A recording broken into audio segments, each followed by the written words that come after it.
Hi everyone. Hi, good morning, good afternoon, and good evening, wherever you are. Happy TGIF for those who are in Singapore. It's Friday morning here. I'm Melissa Tan from Singapore, and I'm live here today to share with you my 10 days go live journey, 10 days go live series. And today is actually day 9. We are just one more day before the end of this 10 days go live series.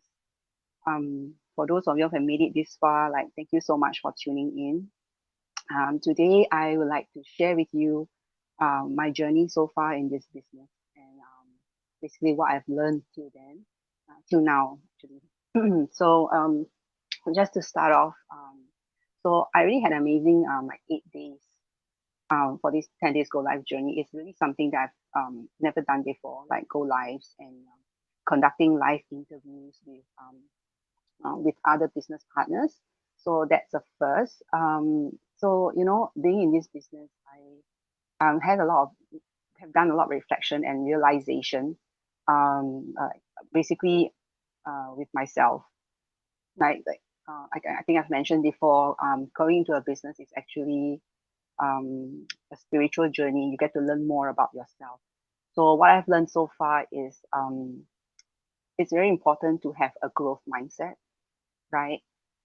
Like with all the other speakers, I mean the interviewees, the other global business partners whom I interviewed for the past few days, um, they all got lessons to share.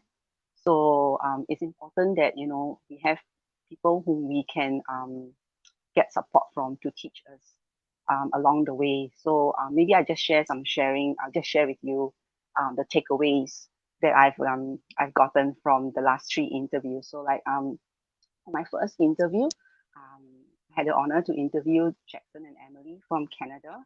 So what I got from there, the valuable lessons that I got from them is time is now the new currency, right? So meaning um, time is actually more valuable than money itself because time is something that cannot be replaced, and everyone has a limited amount of time in their lives. So yeah, that's like some uh, something I would say like it's something that I never thought about it until he mentioned it that it's so true. Some kind of like a revelation. Yeah, actually now time, I think in this era, I think time is something that we all are lacking of instead of money. So coming to this business, Jackson and Emily, they started their business because they wanted to have their own time, to have something that they can call their own business. So and they have achieved it. So yeah, that's lesson number one, which I learned. Lesson number two, I got from Catherine Nguyen from Australia. She taught me that success is not to be pursued, but to be attracted.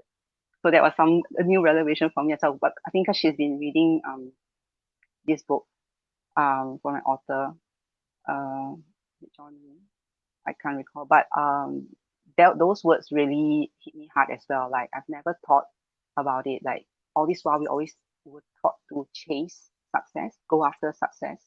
But with this new what she said, it's like a totally different mindset, a different way of looking at success.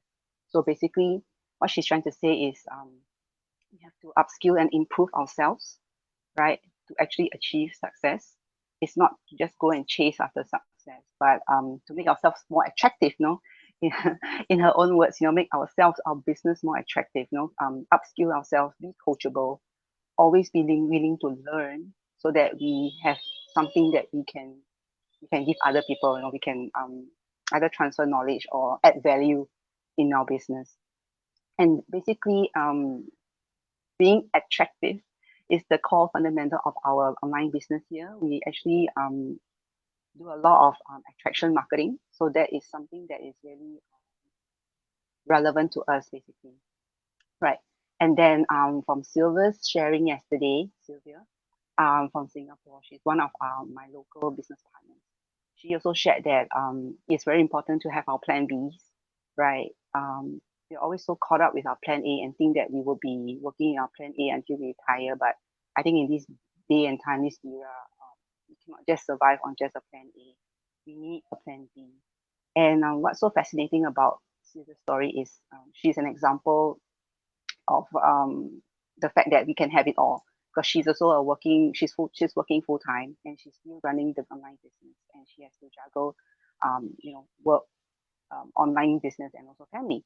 So I really admire her, because she is an example that we can have it all, we can do it all, you can have all three, you can have your plan A, B, and also look after your family. So isn't that great? So yeah, so just some reflections on this week is it's truly mind-boggling. Like I really learned a lot, and just by just speaking to these three people.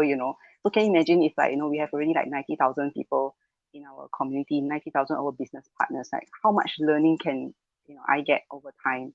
So like I said, this business definitely has a lot of potential. There's a lot of things to be learned, as long as you're willing to be as long as you're coachable. Basically, there's no point people giving you their knowledge, transferring their knowledge, and you're just being stubborn, or not being open-minded to receive new information.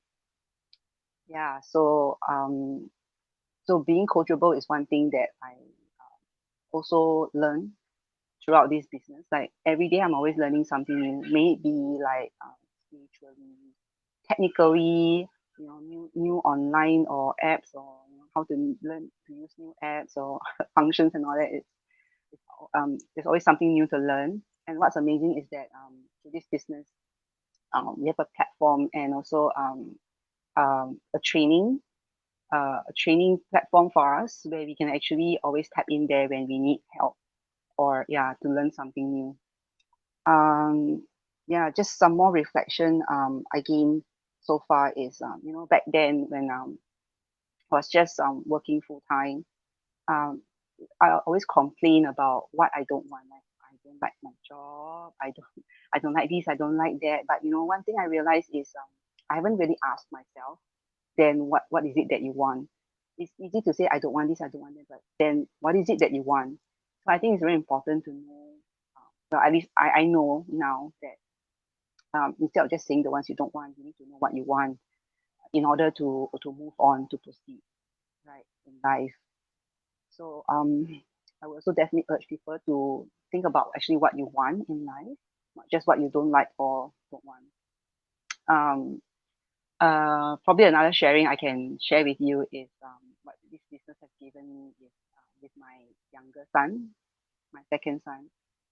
Early this year, when he started primary one, the teacher actually asked them to create like an art, some art, a picture of themselves, what their ambition is, and so on and so forth. And he actually put his ambition is to be a worker. I think what he meant was like like an office worker like me.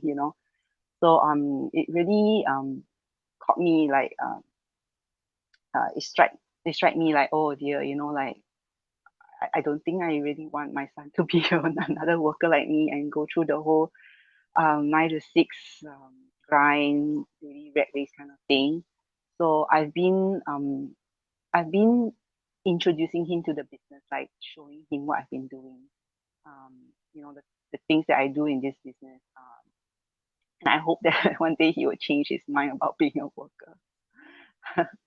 I mean, in this day and age, is if it's so, I mean, the opportunity of being an entrepreneur is easier than before. I would definitely urge everyone to at least try once, to make something for themselves, rather than basically building your own dream instead of building other people's dream, right?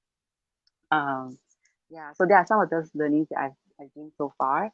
um, I believe that there's always more to learn in this entrepreneurship journey, and I'm so glad that I have like a whole a whole community supporting me through it all.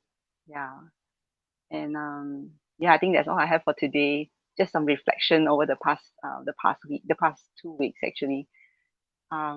Yeah, so I'll be back again tomorrow with my day 10. It'll be the last episode of my 10 days go live journey.